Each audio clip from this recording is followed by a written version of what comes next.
Hello, this is Kirk McKenzie of Defend Rural America speaking today with Dr. Corey Goodman, who has become involved in the Drakes Bay Oyster Company saga. I appreciate your time and working with me today on this. Yeah, thanks very much for coming by. Welcome to West Marin. Would you give us a little bit about your background? Sure. Um, I grew up in Chicago and I came out to Stanford as an undergraduate. I was a biology major, then to UC Berkeley, where I got my PhD. Then I went to UC San Diego as a postdoc, and I then went to Stanford as a professor. And I was tenured there, and I was on the faculty for nearly a decade at Stanford. Then moved to Berkeley as a professor for another 15 years, where I helped to build a department and an institute. I'm a neuroscientist by training, but actually very broad interests. And in 2001, I took a leave of absence, which ultimately became, I retired after 25 years as an active professor. I'm now an adjunct professor at UC San Francisco because I've moved into the private sector and I've started and run a number of biotech companies. I was on the executive team of Pfizer for a number of years, and now I'm at the interface between starting and funding and trying to move discoveries from academia and the biomedical community into ultimately therapies for unmet medical needs. Now, something important about my background is that I've always been very interested in public policy and in the use of science, the use of correct science to try to inform and drive public policy decisions. And that comes out of a concern that many times we see just the opposite. We see public policy driving through agendas, driving the misuse and abuse of science. How I first got involved was that back in the early 90s, I became an elected member of the National Academy of Sciences. And by the way, I'm also a member, I've been elected to the American Philosophical Society. I've won a whole bunch of awards. The most recent was a genetics prize from Trinity College Dublin. I've won the Gairdner Prize in Canada. I won the Waterman Award here in the U.S., given out to one scientist each year under 35, any scientific area in the United States, given out by the National Science Board. So a lot of different awards and honors.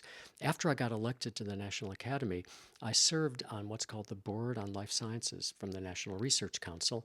And then after a few years, I became the chair of that board, of that committee, and I served as chair for 6 years.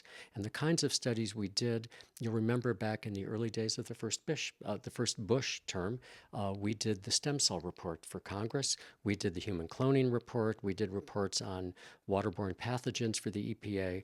In other words, I ran what was probably one of the major committees of the National Academy of Sciences, looking and doing specific studies for the federal government on different aspects of science with a focus on biology, environment, and medicine. And from that, I became very interested in issues where science is used for public policy. Now, I've lived out here in West Marin, and you're filming today at my ranch in West Marin. I've lived out here now for many years. We bought our first house out here in 1991, so we've been out here for several decades. And this is an amazing area environmentally in terms of the interface of sustainable agriculture and protecting the environment. I mean, I think West Marin in that regard is very special. And I've gotten involved in some public policy issues out here, even before the oyster farm. I've been involved in issues, and so some of the local elected officials know that, and I think one thing I stand for is I'm committed to truth and integrity, to simply let the facts fall where they may. Simply, I'm driven by data, and whatever the data shows you is, make sure you do the best science, collect the best data, and let that data inform the public policy decisions. Now, how is it that you became involved in the story about Drakes Bay Oyster Farm? Well, I got involved in 2007. And today you're filming me on a Saturday, and it was a Saturday. It was Saturday morning, April 28th, 2007. I remember the date because, of course, a lot has happened since then. I got a call from our county supervisor, Steve Kinsey, who represents this area. At the time, he was president of the Marin County Board of Supervisors. And Steve called me up and said, we were on first name basis because he knew of my involvement in various issues.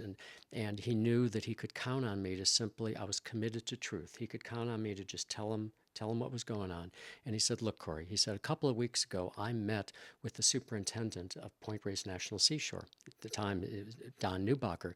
And he said, Don has told me that this oyster farm and its owner, Kevin Lunny, are destroying the environment. They're harming the harbor seals, harming the eelgrass, et cetera, et cetera. He even said that the superintendent had claimed that Kevin Lunny was an environmental criminal because he was hurting a protected marine mammal, namely harbor seals.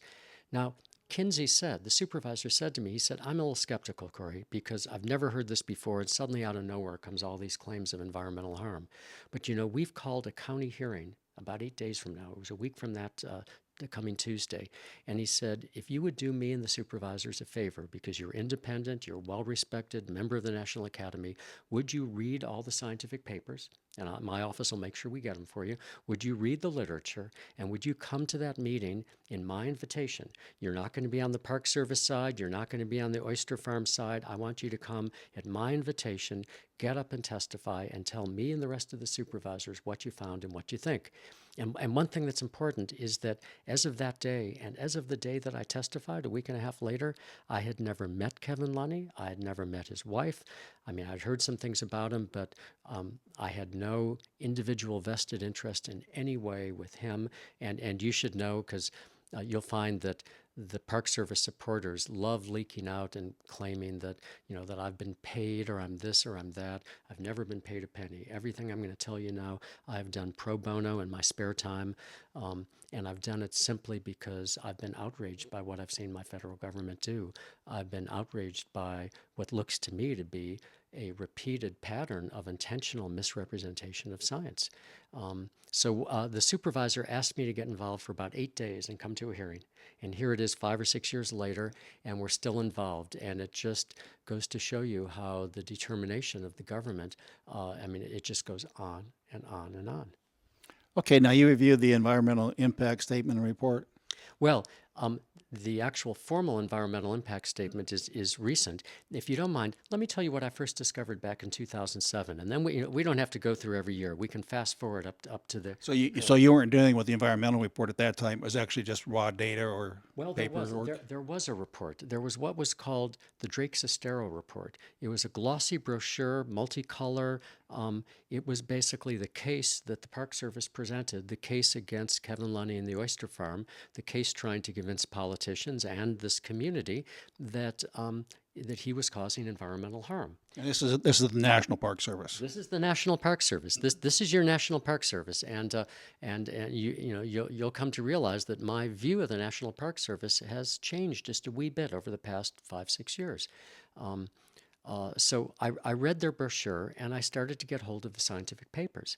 And let me give you one example, and we can talk about others, but I think one example can really serve.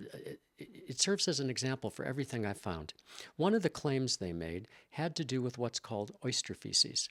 Now, oysters are animals, and they filter feed, and they actually clean the water because they filter feed some of the debris, and they have excrement, or what you would call feces. So food goes in, something comes out. And what the Park Service claimed in this brochure is they claimed that the feces from the oysters were so abundant that they were clogging the sediments, killing the eelgrass, and harming and killing fish, that it was basically completely changing the whole ecosystem of Drakes Estero. And they actually gave numbers. And I'm a scientist. I like numbers. They gave numbers, and they said there were so many metric tons per square meter of oyster feces raining down from these racks, raining down on the sediments. So naturally, I'm the sort of person who says, well, show me the facts, show me the data. So they had some references. And, I'm sure most people would simply look at that and say, well, that's science, and there's a citation.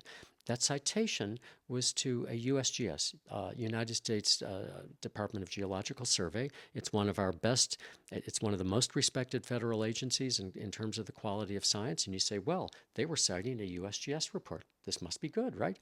So I got that USGS report. It was from 1991. So this was in 2007, the fancy brochure, and it's referring to a 1991 paper from, 26 years earlier.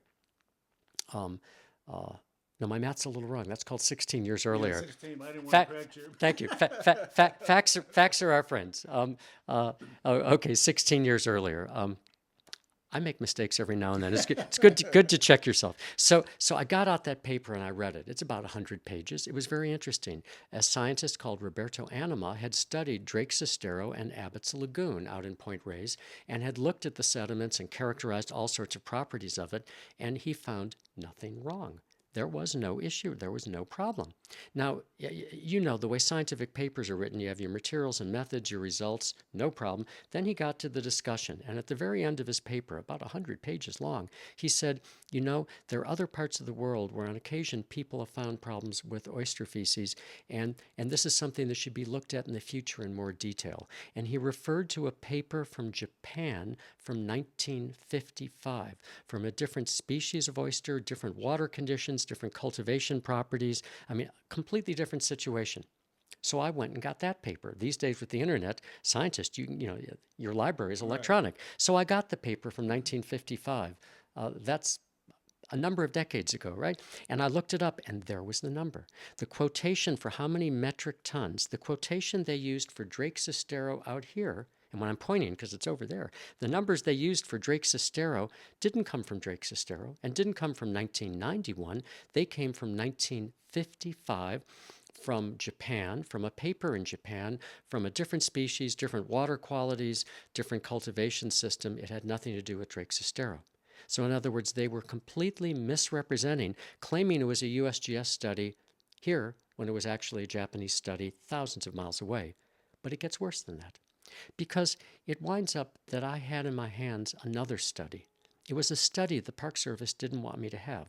So let me just go back a few years before 2007.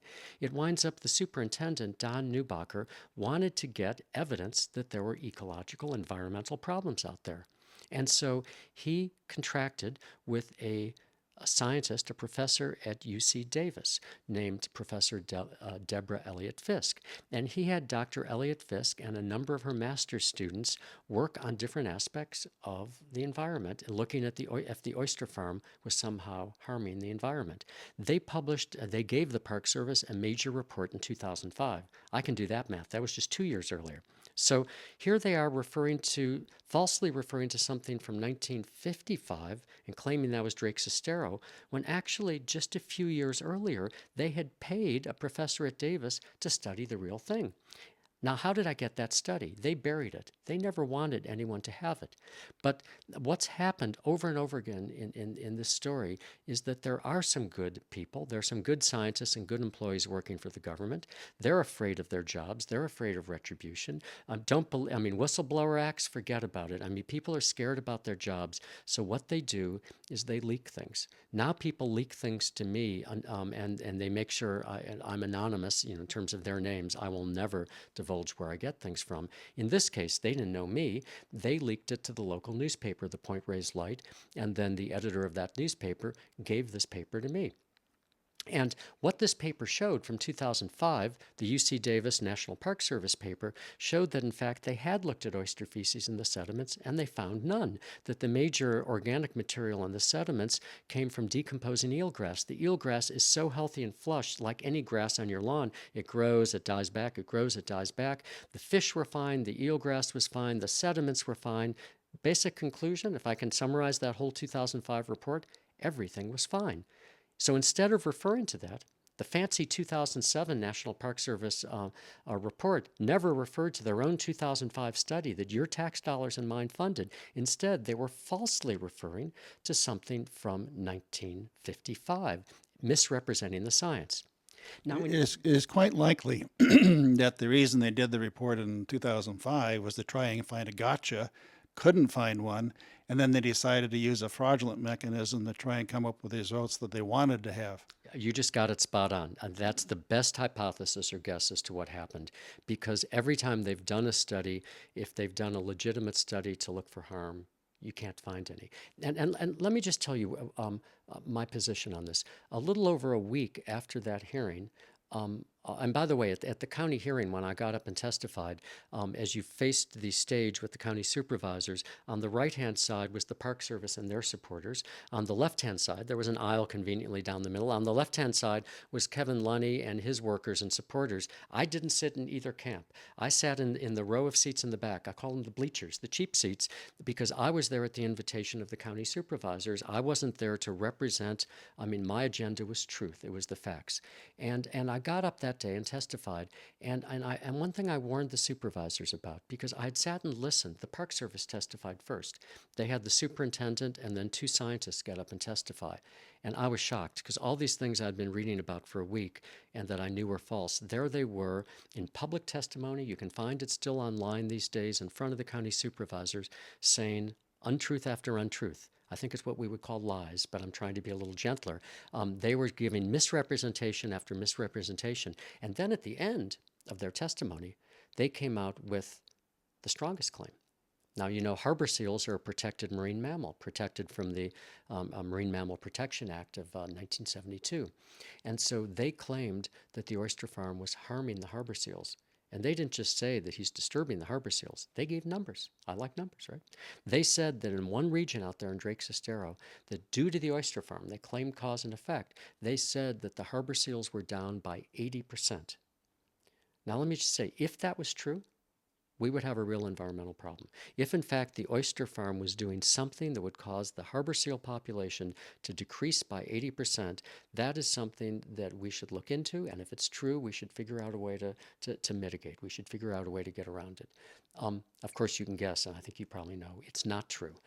It took them 3 years to finally apologize and say that was a mistake. Meanwhile, over the 3 years that I kept challenging it, they kept calling me names and, you know, your taxpayer dollars, you know, put out, you know, long 30, 40-page documents saying I was wrong. Finally, in February of 2010, 3 years later, the government finally admitted that that was a false claim.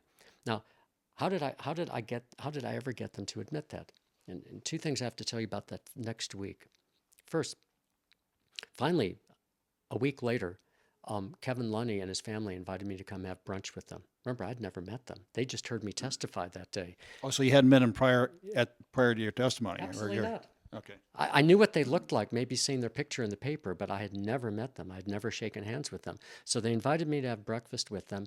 And when I went in, they started shaking my hand and thanking me. And I just said, you know, you guys have to realize everything I've found so far says you're not harming the environment, you're causing no harm. But my agenda is truth. If I ever find that actually you are harming the harbor seals or you're doing something wrong, I'm going to say so. That's my scientific integrity.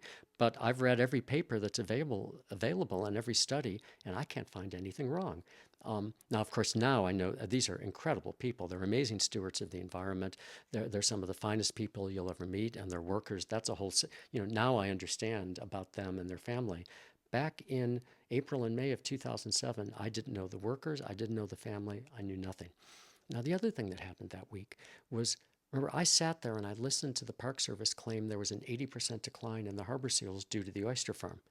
So I got up, and when I testified a little bit later that morning, I said to the supervisors, I said, look, everything else they've claimed, there's some sort of published data that says they're just dead wrong. This 80% claim is new today. We've never heard that before. Don't believe it. You know, it's the same, you know, trust but verify, right? Ask them for the data.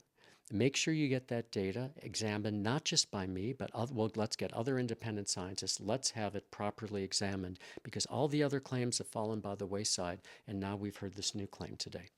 So the next day, I wrote the scientist, the senior scientist from the National Seashore, I wrote her an email, and I said, you made the following claim yesterday. It was a polite scientific email, and I said, would you please send me the data upon which that was based? You made a public statement. Would you please send me the data, and would you also please indicate how you measured the 80%, and on what basis do you say there's cause and effect? What's the basis for saying the oyster farm has caused that 80% decline? She didn't answer me. Now, in the scientific world where I live, I'm used to, if someone gives a public presentation, they will give you the data to back it up, and they will defend their claims. I mean, heck, I published several hundred papers in my day. If I or one of my students made a public claim and some other scientist asked me or challenged me, I'd get on the phone immediately and say, you know, I got X, Y, and Z. Here's the data. But they never answered me. Curious. So that Saturday, I did something I'd never done. And you could say it was the politicalization of Dr. Goodman, however you want to describe it. I had a friend who was the founding editor and publisher of Mother Jones. And he lives out here, and he's a very well-respected investigative journalist named Mark Dowie. And I called up Mark on the phone that Saturday, the next weekend, and I said, Mark, I think I have to do one of these things. What do you call them? A Freedom of Information Act. Mark, how do you do a FOIA request? I'm a pro at those now, but I had never done one. In scientific circles where I come from, you don't do FOIA requests. You call someone up and you say, let's look at the data. So I did a FOIA request, and I asked the Park Service, you made the following claim. Would you please give me the Harbor Seal database and all the data that leads to this claim you made publicly? And amongst a whole set of questions, I asked them one question that was only 2 words. I can be simple sometimes. There are 8 different subsites out there where the harbor seals will come out, will haul out and have their pups, have their babies. And I asked them my 2-word question was very simple. Which subsite? I literally I described, that simple. Which subsite? Now you'd think, having made that they put it in their glossy brochure too. They came out with a new edition of the glossy brochure. They updated it, in which they put the 80% claim. So now they had it in print. They refused to talk to me or give me the data. Now, you think the Freedom of Information Act, you're supposed to be able to get stuff. A month later, the Western Regional Director, whose name is John Jarvis, he's now the Director of the National Park Service. He lives in Washington. He runs the entire National Park Service, reports to Interior Secretary Salazar. John Jarvis responded, and a month later, which is what they're supposed to do, and they refused to give me the data. They claimed an exemption for the folks who are legally inclined, who might be watching this video. They used what's called Exemption 5, Deliberate Process Privilege. Okay, I didn't know what that was, but I looked it up. You can find this. First of all, it was no longer pre-decisional because they had already put it in a brochure and talked about it in testimony in front of the supervisors. But most important, that part of the Freedom of Information Act excludes data. You cannot use Exemption 5 for data. So I called up his FOIA officer, whose name was Holly Bunduck, and I said, Holly, you refused to send me the data. She said, yeah, I know. I said, you claimed Exemption 5. She said, yep, no. I said, that's not the right use because data is excluded. And she said, yes, I know that. And I said, oh, okay, so it was a mistake. So you'll send me the data, right? And she said, no, I'm not permitted to send you the data. I said, you're telling me you used the law incorrectly, but you're still not allowed to send me the data. She said, that's right. And I said, so what am I supposed to do? And she said, you need to appeal to the Department of Interior. So I did that. I appealed. Now, this was a quick learning curve for me, right? I appealed to the Department of the Interior, wrote up the stuff, and a month later they responded and basically said, if I can paraphrase, we ain't giving you the data. You can go sue the federal government. So I was essentially told, as an individual scientist who had gotten involved at the request of the county supervisors, that the only way I or the supervisors, any of us, could get the data to try to verify this astounding, almost incendiary device of this 80% decline of the harbor seals, the only way to get the data to see if that was right or not was I was supposed to sue the federal government. Incredible. So I did get the data. How did I get it? One of our 2 senators, Senator Dianne Feinstein. It winds up Senator Feinstein had gotten involved, and she was outraged by this, and she held a meeting that summer in July of 2007. It was a meeting in a place called the Alima Inn, and we all call it the Alima meeting. And she got the director of the National Park Service, at the time was Mary Bomar, the Western Regional Director, John Jarvis, the Superintendent, Don Newbacher, a whole bunch of people. It was a long, skinny table. They were on one side. By this point, I was on the side with the senator and with Kevin Lunny and with our county supervisor. And it came, and I was talking about the science, and it eventually came to the end where I said, Senator, I can debunk all the rest of their claims. They're outrageous, but I can't debunk this harbor seal claim because they won't give me the data.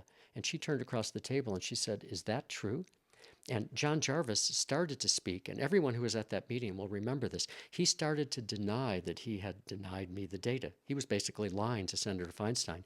And Holly Bunduck, his FOIA officer, was sitting in some chairs behind the table. And then she spoke up from the corner over there, and she said, no, John, don't you remember? We did deny the data to Dr. Goodman.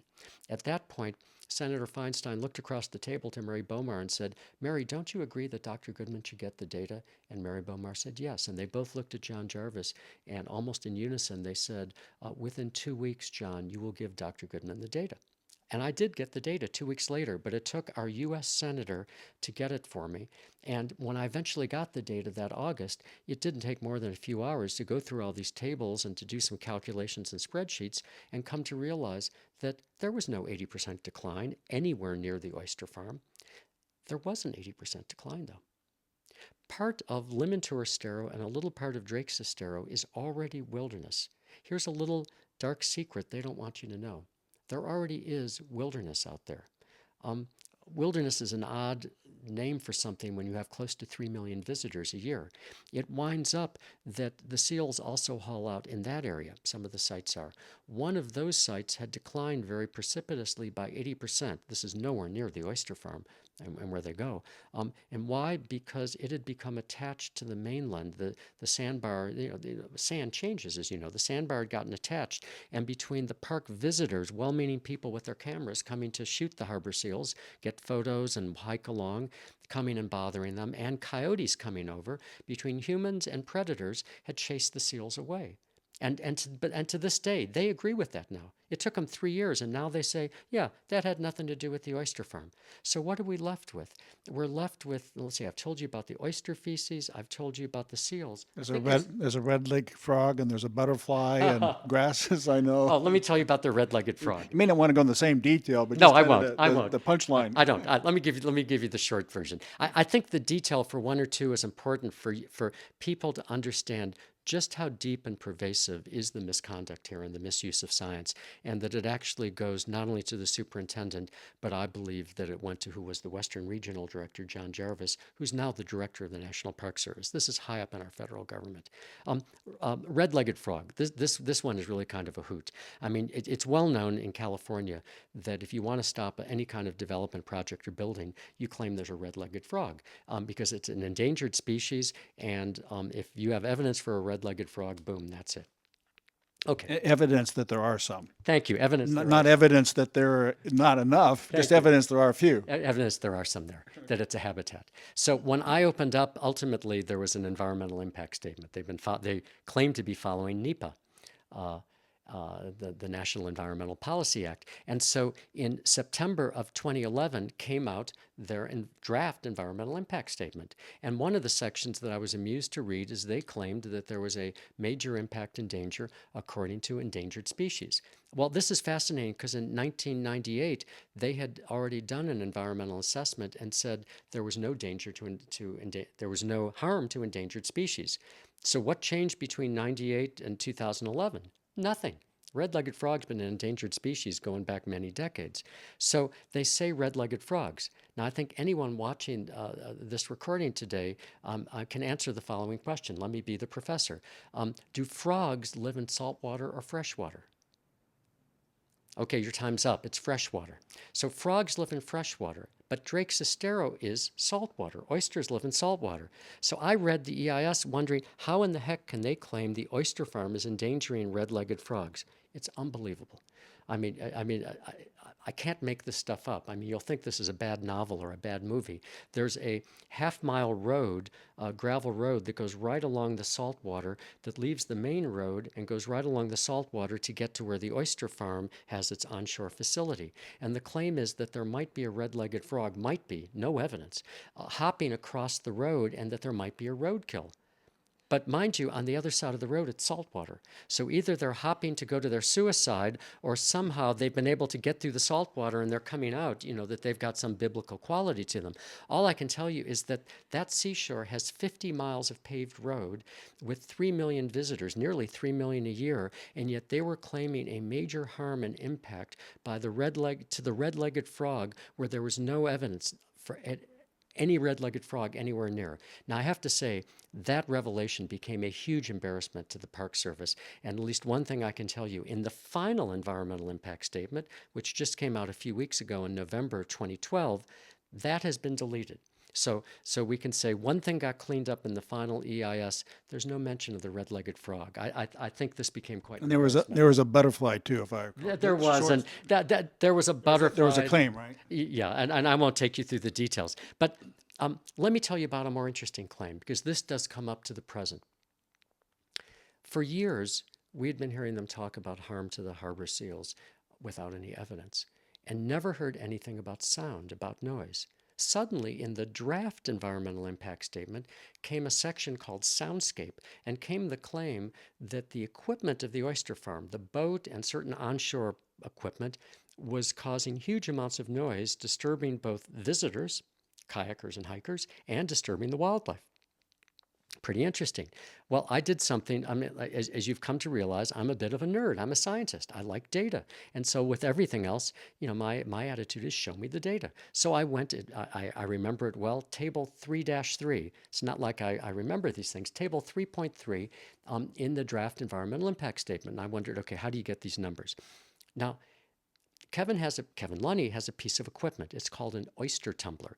It's a big, long plastic tube, literally made out of plastic with holes in it, where you put the oysters in and turn it around, and they fall out the holes according to their size. It's an oyster sorter. It's called an oyster tumbler. It's powered by a 1/4 horsepower, 12-volt electric motor. Now, if you went, and I encourage everyone who's watching to go to the oyster farm, trust your own eyes and ears. You don't have to take my word for it. That oyster tumbler you can hear from maybe 100 feet, 150 feet. As I say, you don't have to put on your hiking boots to get away from it because, I mean, by the time you get back to your car in the parking lot, you won't be able to hear it. You can be whispering. You don't have to talk as loud as I am. You and I could be next to the fully functioning oyster tumbler, and we would be able to talk normally. And again, don't take my word for it. You can go on. There are videos now from TV shows. ABC7 filmed Secretary Salazar out there back on the Wednesday before Thanksgiving. He and Kevin Lunny were having a conversation in normal voices right next to the oyster tumbler when it was full of oysters tumbling away, and a normal conversation, and the microphone was a little distance away, and it's right on TV, and they've got it posted. So people can just go to KGO, ABC7 TV. What's my point? In the draft EIS, they say that oyster tumbler can be heard for 2.4 miles. Let that settle in for a second. 2.4 miles. That's a long distance. So they claim that little oyster tumbler is disturbing wildlife and visitors miles away. Now you can, and how do you do that? I mean, I can't make this stuff up. You have to cook two numbers. You have to just cook the books. You have to make somehow the oyster tumbler way louder than it is, and then you have to make the ambient noise level way quieter than it is. That's a windy place out there. Well, what they did with the ambient level is they claimed a false number. I mean, they made it quieter than the Vatican Library. I mean, they made it quieter. I mean, if you and I stop talking right now, in this house, if I just stop talking, okay, that's pause we just had is about the sound level that they said is the ambient sound level out there, where it's actually, many, many decibels louder because of the wind and just the movements of the air. But now, how did they cook the books on the other side? Well, all the laws, NEPA law and various policies and orders say if you're going to talk about soundscape, you come out and measure it.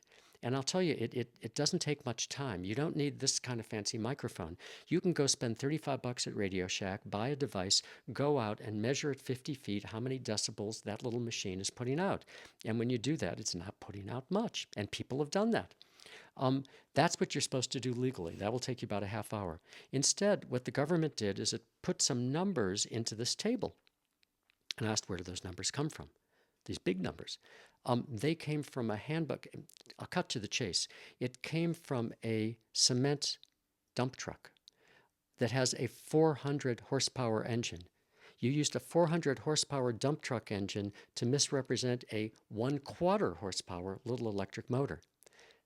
So we put a protest in on that. Actually put in some very effective filings. And so what did they do in the final EIS? Now let me catch up. I mean, the draft EIS was just in shreds. It was shredded. There was no good science in there. It's amazing. I was just stunned when I read the final environmental impact statement. I mean, does NPS have no shame? They have no credibility. So they took out the cement truck. Okay, we can applaud them. Did they ever go out and make the direct measurement of the oyster tumbler? No. That would have taken them a whole half hour, maybe $35 instead of the 10 million or whatever they've spent. Instead, they've put a new substitution in now. They've now gone from a report from the U.S. Army in Hawaii, on Oahu, and they've substituted the amount of sound that a U.S. Army, yes, our military, the Army, a portable cement mixer full of gravel and rock, and it's got a metal shell with gravel tumbling around in metal, how much noise that makes. And they now say the oyster tumbler can be heard for 1.85 miles. Look, This is fraud. I mean, let's just call a spade as we see it. This has been going on for 6 years. I've never in my scientific career seen anything like this. I've reviewed thousands of papers of grants, reviewed, tenure cases, whatever. I've seen scientific misconduct. I have never seen something. I mean, this is just ballsy. I don't know what else to say. Over and over and over again, even while they're being investigated for misconduct, they will go and put the Army, cement mixer in there. And why are they doing all this? In this case, because they want to claim they've only got two major environmental impacts, and one of them is sound, and the other one is wilderness, which is in part based on sound. Everything else falls away. And so they want to claim that this equipment is making so much noise that it's going to make your experience if you go hiking or kayaking horrible, and it's going to make the animals' experience horrible. Well, there are 3 or 4 kayak companies that rent people kayaks, and they put in a joint statement saying no one has ever complained about noise. No one's complained about anything. Kayakers love Drakes Estero and find no problems with the oyster farm. So what? But what they want to claim is that there's a certain level of noise that's affecting the animals when the real noise, and by the way, Kevin Lunny has now spent, so the government spends your taxpayer dollars, many millions of them. Kevin Lunny, who's gone broke, has spent his personal hard-earned money, and he hired an environmental engineering group from Seattle to come down and measure his equipment. And his equipment is measured in that report. It's a group called Environ. Their numbers are just like you and I would get if we got the Radio Shack device. They say basically that oyster tumbler can't be heard for more than maybe 150 feet. Now, the same thing they do with his boat. Just one final story here. He's got a skiff. Kevin Lunny has a skiff with a 20 horsepower Johnson Evinrude motor. Let me just break in. I've seen this skiff. We're talking about a boat about the same size as most angling fishermen would be very well aware of. Very small boat, wooden boat, small engine. You've got it. This is not a high-powered boat. This is a simple, small wooden boat, as you can imagine, with a 20 horsepower engine. I'm going to bet you most of the fishermen probably have 40, 60, 80, 150 horsepower engines. This is 20 horsepower engine. This thing maybe normally goes back and forth at 8, 10, 12 miles an hour, and then when it comes into the shallow areas, it slows down to a few miles an hour. That boat engine, when really measured at 50 feet, it can be heard. What you'd predict if you go through the calculations is that it can be heard depending upon the level of sound outside from maybe 300 to 600 feet at most. Now, let me tell you, all this talk about the oyster farm disturbing the harbor seals. The oyster farm boats and workers stay about 750 yards. Let me remind everyone, if you're watching a football game this weekend, a football field is 100 yards. This is 7.5 football fields. Just imagine that distance. That's as close as the oyster boats and workers ever get to the seals. 7.5 football fields, and there's a sand dune in between them, so you can't see them. I mean, if you go with binoculars where the oyster boats are and you're at normal sea level, you can't see the harbor seals. Okay, so We're talking about roughly 4/10 of a mile, somewhere in that ballpark. Thank you. You're getting close to half a mile. And yet the sound can only be heard for perhaps, 3, 4, 500 feet. So maybe the sound can be heard for 100 yards, maybe, and you've got a sandbar in between to block the sound, and you're 7.5 football field 750 yards away. So all this talk about are the harbor seals getting disturbed by sound, the answer is absolutely not. So what they had to do in the EIS, basically the government cooked the books. They made up the data. Instead of measuring his boats and his oyster tumbler, for the boat, you're not going to believe this. When I looked at the report, it cited and it gave a reference to something called Noise Unlimited. Well, that was almost impossible to find that study because the company had gone out of business. This was a paper from, I think, 1995. And it was done for the New Jersey State Police.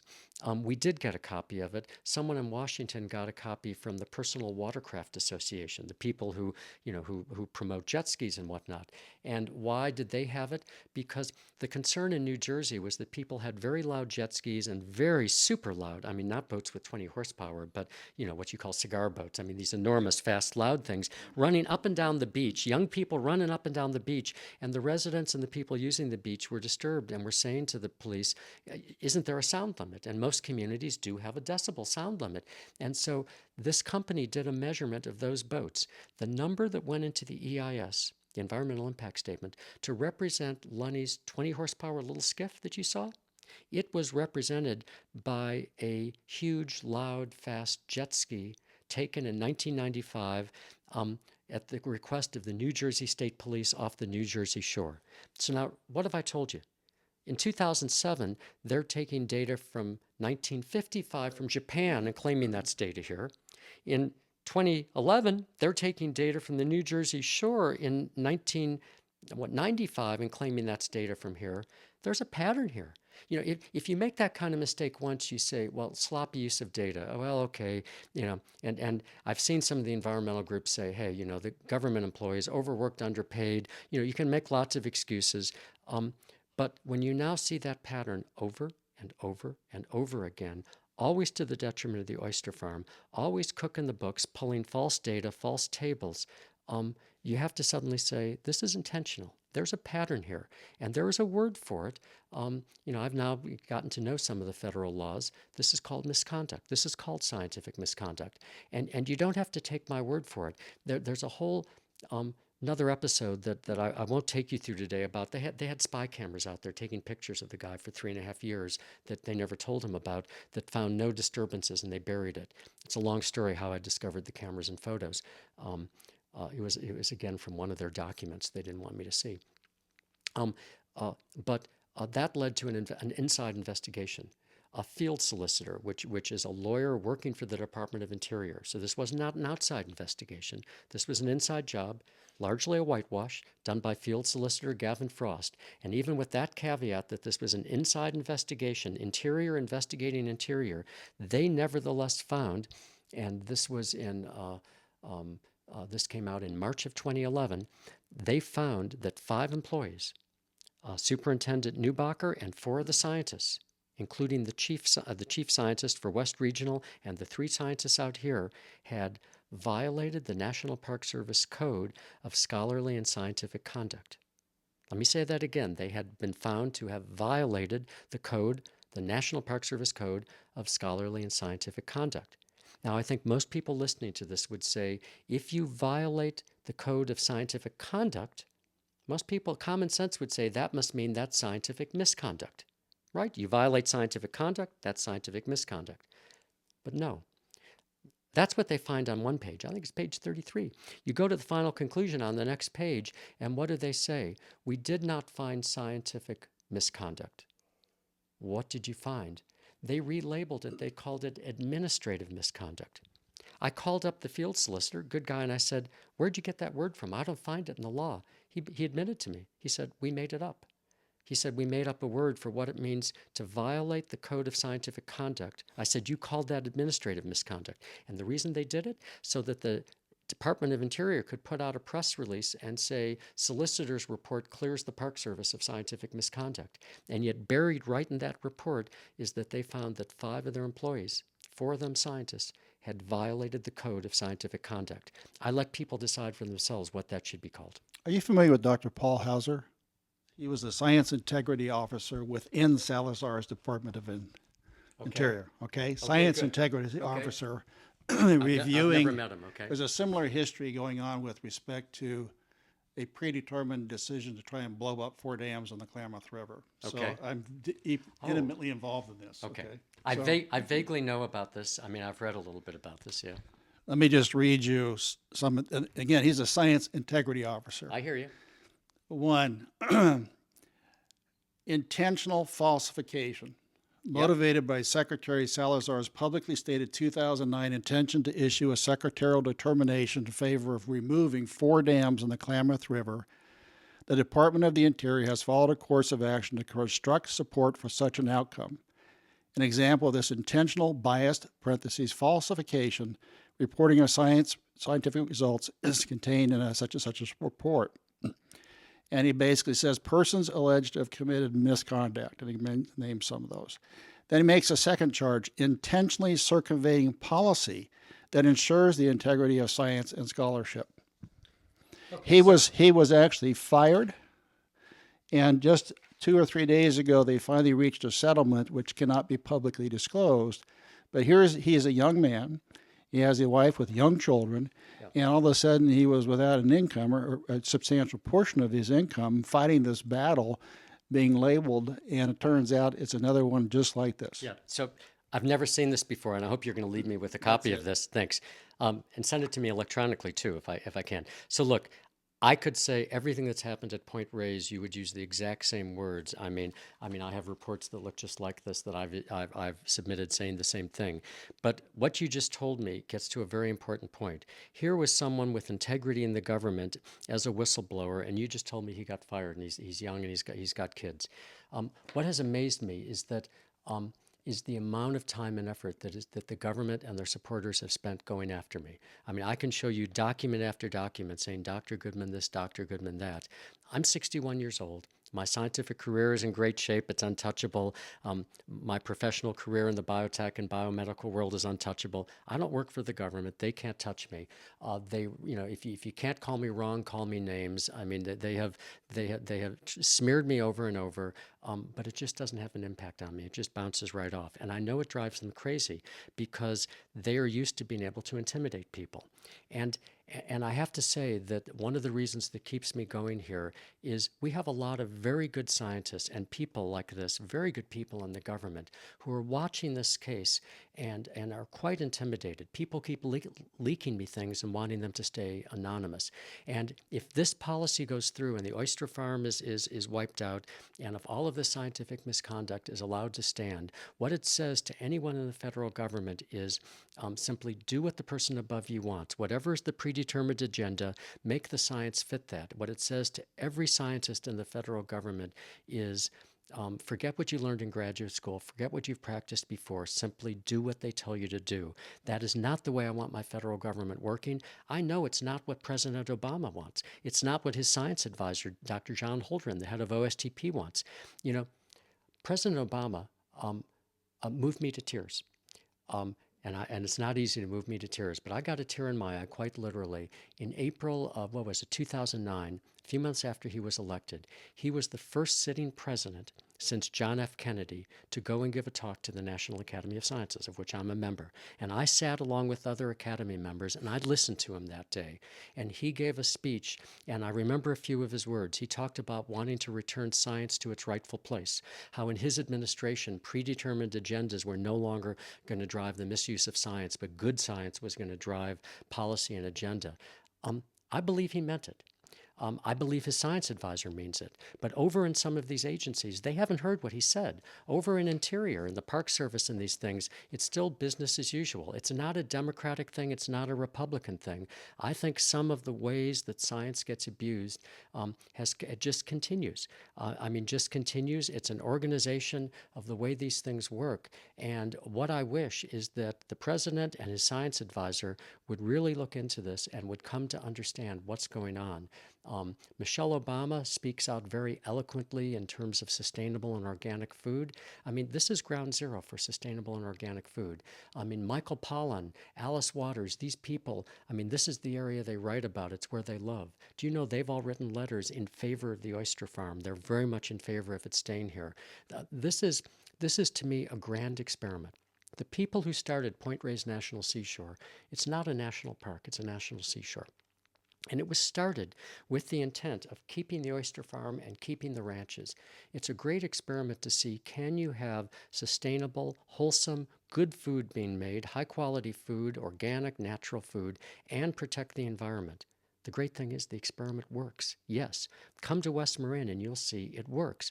This is the example we should be showing to the rest of the country, to the rest of the world, that it's not an either or. It isn't either protecting the environment or making food, that you can do both. Almost every rancher and farmer out here is an environmentalist. This area is pristine, and Drakes Estero is just like this. And yet now we have the government and some of its supporters, some wilderness extremists coming in and saying, we want to get rid of people, get rid of the oyster farm. We want to call Drakes Estero wilderness. I've already said to you earlier, what does wilderness mean when you have close to 3 million visitors? Well-meaning people who come out here. Are we going to bring back the bears and the mountain lions? Are we going to shut down and get rid of everybody for 40, 60 miles around here? Well, let me jump in on that. Sure. Because are you familiar now that they're actually now stalking coyotes and elk in this area? I am aware of some of these things, and I only have so much spare time, But right? I So want to make a point here because this is happening across the country where they're actually intentionally putting in species that may not even be native and letting them go for a few years in areas, and sometimes they don't even thrive, and then they come back and claim them to be an endangered species. And this is another part of the whole fraudulent system, and it's happening here as well. okay. Um, I'm a little aware.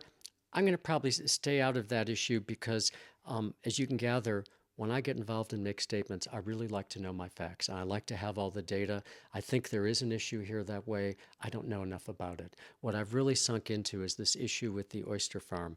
And, um, and let me just tell you about this community. This community, I think many people know, is very liberal. It votes strongly Democratic. You can find that. That even the ranchers and farmers this is an environmentally very conscious community. And I say that because it's a model community that way. And yet every time a poll is taken out here, whether it's by either of our two local newspapers or whether it's by the major Marin newspaper, the Marin IJ, or even individual citizens set up websites and take polls. And polls aren't very scientific, but still, there are about 4 polls that have been taken now, and they always give the same answer. In this community, 90% of the people, statistically, it's like between 85 to 90 something percent on each of the polls, but more or less 90% of the people want the oyster farm to stay. So even with all the misinformation, with all of the misconduct by the Park Service and its supporters, by all of that stuff that's gone on, this community is still 90% want the oyster farm to stay. And that's important because a lot of the support for getting rid of the oyster farm comes from well-meaning people in other parts of the country. And let me just finish by saying what I think goes on here. You have groups like the Sierra Club.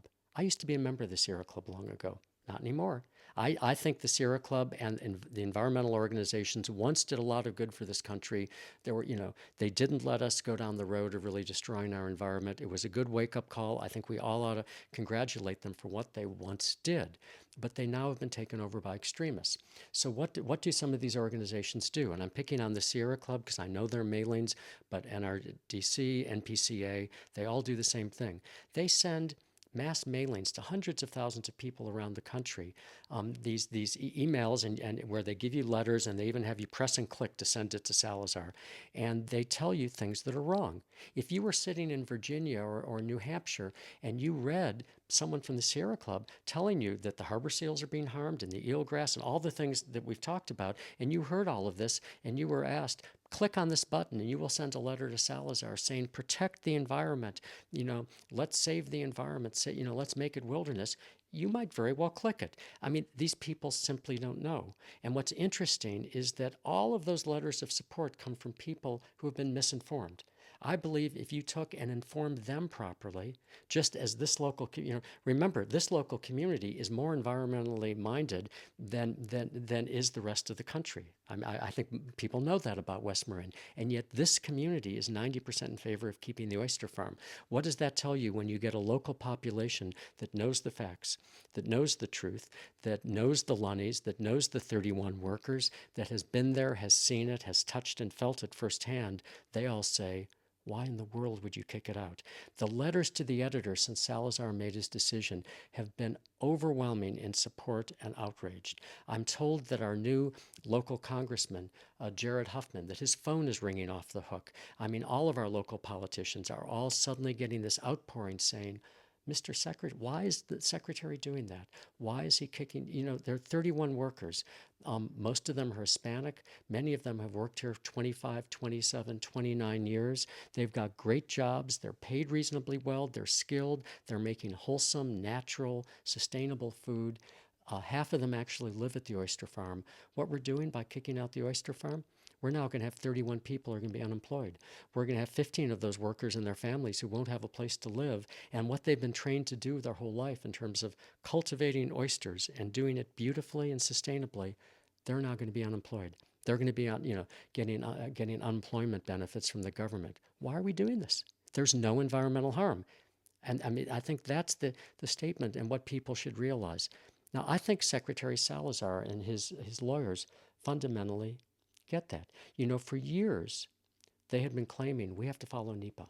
We have to do an environmental impact statement. For years, they've been subjecting us to the scoping hearings and the drafts and all of this stuff. and the whole environmental impact statement fell apart at the very end. There are no environmental impacts, and they have no scientific basis at all. And that's something, anyone can ask me questions, and I'll back up, every one of my statements with facts. And so in the end, if you read Salazar's decision, it's really, there's not much to it. He says we don't have to follow NEPA. Then why have you been following the environmental protections, and why have you been claiming this for years? There's a bill in Congress that says that they need to do this. They suddenly said at the end, we don't have to pay attention to the environmental impact statement because they don't have one, really. We're just doing this because we can and we want to, and we're going to follow the Wilderness Act, I think it's of 1976, that gives us the potential to convert this to wilderness, when there's already a bill in the legislature, congressional language, put in by Senator Feinstein in, if my memory is correct, September of 2009, 3 years ago, language that says, notwithstanding any previous law. So forget about the previous laws. You can renew the oyster farm, and you can do it, and we ask you to pay attention to the National Academy of Sciences report. And what did that report find? No environmental harm. So this decision by the secretary, one of the stunning things about the decision is that the government has run away from the very NEPA process, the process of its environmental impact statement that it has spent millions of dollars doing, and right at the very end, it ran away from it and divorced itself from the process that they told us for 3 years they needed to follow. I really want to thank you, Dr. Goodman. I appreciate all the time you put into this. I know the story goes on and on and on, just like the Siskiyou County story does. There are interviews up on YouTube of the Lunnys, both of Kevin Lunny and his sister Ginny Lunny, that will help to round out the story even further. And if you want to find those videos, go ahead and do a search on the Battle to Save Drakes Bay Oyster Farm, and you'll find all 3 of these videos. And also go ahead and go to the Defend Rural America website. We have a page dedicated to this cause, and there you can also go ahead and get links to the Lunny's Facebook page, their website, and any other information that comes up. We'll be loading it up, and you'll be able to get it there. Thank you for taking your time to watch.